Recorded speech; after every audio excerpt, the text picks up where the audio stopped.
খালাস যে মা ভালো আছে, কিন্তু আমি যতক্ষণ না চোখের সামনে দেখতে পাচ্ছি ততক্ষণ আমি কিছুতেই নিশ্চিন্ত হতে পারছি না বাবলি।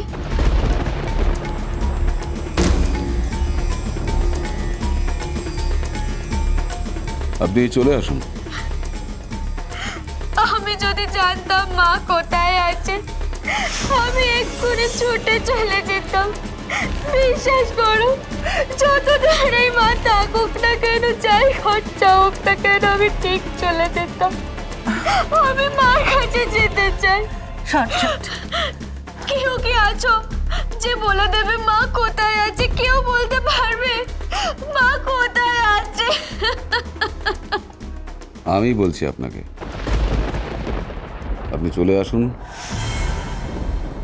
আপনাকে একটা জায়গা থেকে আমার লোক নিয়ে আসবে আপনার মায়ের কাছে।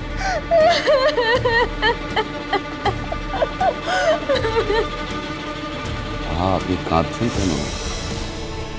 কাঁদবেন না, আর কিছুক্ষণের মধ্যেই তো আপনার সঙ্গে আপনার মায়ের দেখা হবে। হ্যাঁ, চলে আসুন। আপনি কিভাবে আসবেন আমি বলে দিচ্ছি। সত্যি বলো। আপনি প্রথমে কলকাতা থেকে একটা গাড়ি নেবেন।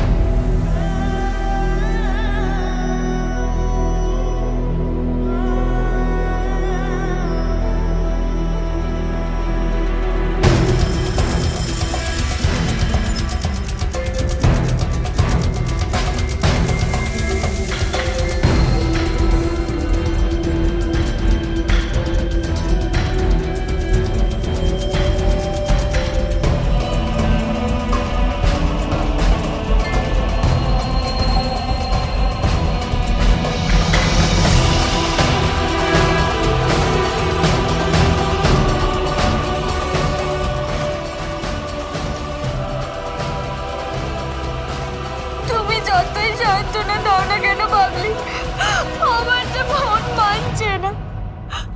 আসছে, আমি এক্ষুনি আসছি।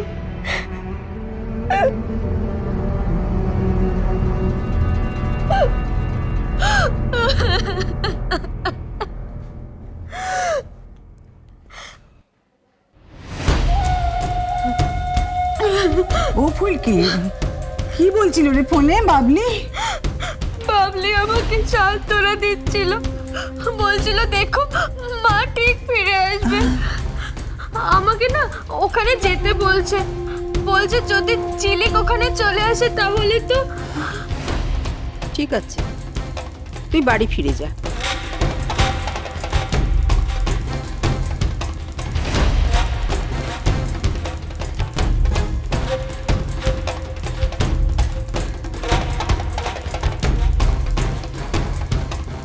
মানিকপুর?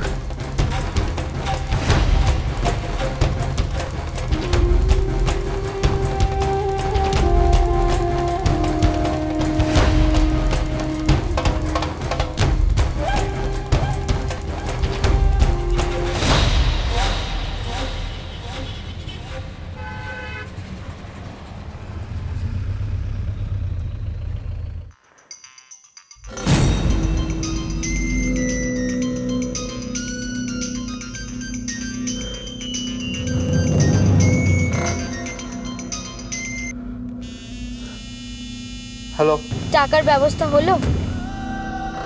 এইগুলো কি তুমি ভালো করছো ফুলকি?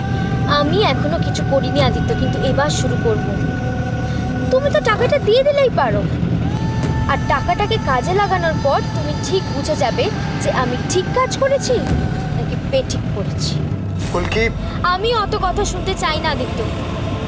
আমি বাড়ি যাচ্ছি, আর বাড়ি গেলে আমার টাকাটা চাই। আর যদি আমি টাকাটা না পাই তাহলে এর আগে যত ঝামেলা করেছি তার থেকেও এবার মারাত্মক ঝামেলা করব।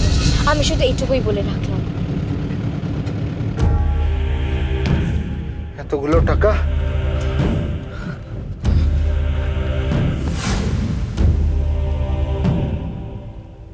একটা দায়িত্ব দিয়ে গেছিলাম আপনাকে।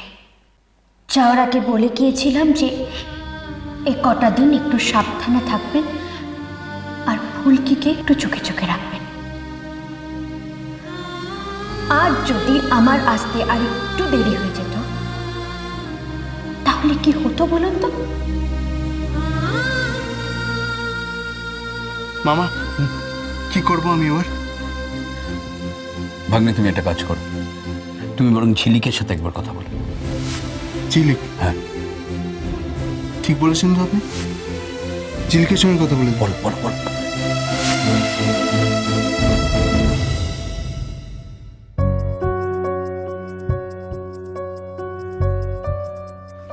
কে করতে পারে ফোনটা? সেটাই তো ভাবছি। আমাকে বলল যে একজন মহিলা ফোন করেছিল। এটাও তো হতে পারে যে বংশীর সঙ্গে কোনো মহিলার যোগাযোগ আছে আর সেই ফোনটা করেছিল। কিন্তু আমার নাম কেন নেবে?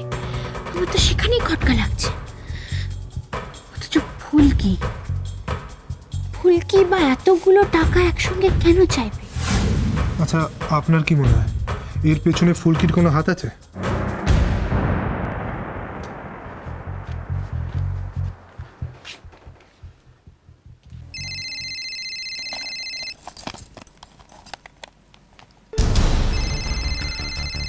আদিত্যবাবু, হ্যালো।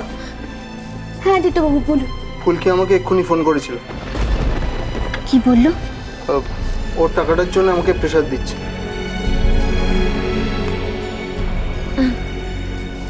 আপনি একটু ধরুন। হ্যাঁ, আদিত্যবাবুকে ফোন করেছিল, ফুলকি আবার টাকা চাইছে। আপনি একটা কাজ করুন, আপনি বলুন টাকাটা দিয়ে দিতে। কি বলছেন? দিয়ে দেবে? হ্যাঁ, টাকাটা দিয়ে দিতে বলুন। ঠিক আছে। হ্যালো, হ্যাঁ আপনি ফুলকিকে টাকাটা দিয়ে দিন, চিন্তা করবেন না। ওই টাকা আমি আপনাকে ফেরত এনে দেবো। ফেরত নেওয়ার জন্য আমি বলছি না, আমি শুধু তোমাকে জিজ্ঞেস করলাম। ঠিক আছে, আমি ট্রাই করছি।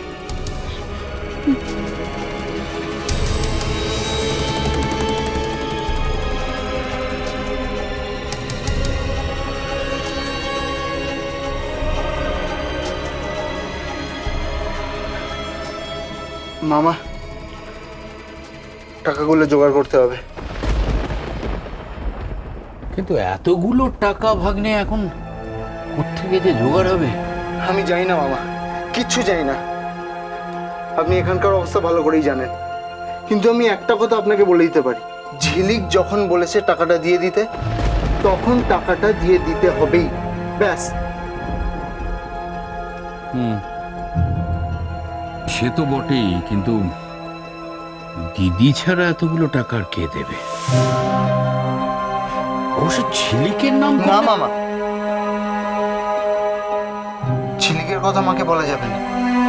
সেটা বললে মা আরো টেনশন করবে, হাজারটা প্রশ্ন করবে, বলবে যে এত টাকা কেন দরকার, ঝিলিককে ডাক।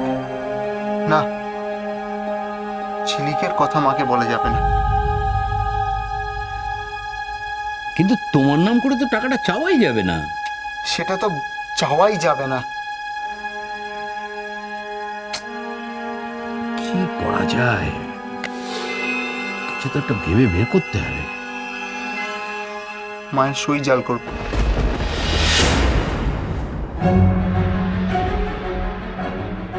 রিন্টু ঝিলিকের জন্য এত ভাবছে,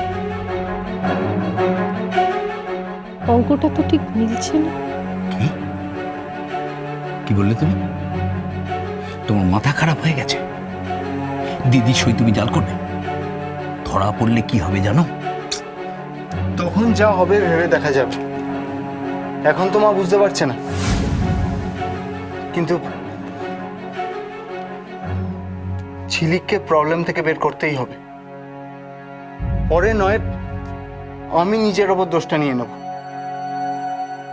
বলবো যে টাকাটা আমার দরকার ছিল, জানি আমি চেয়ে পাবো না, আর তাই জন্যই সইটা জাল করে নিয়েছি।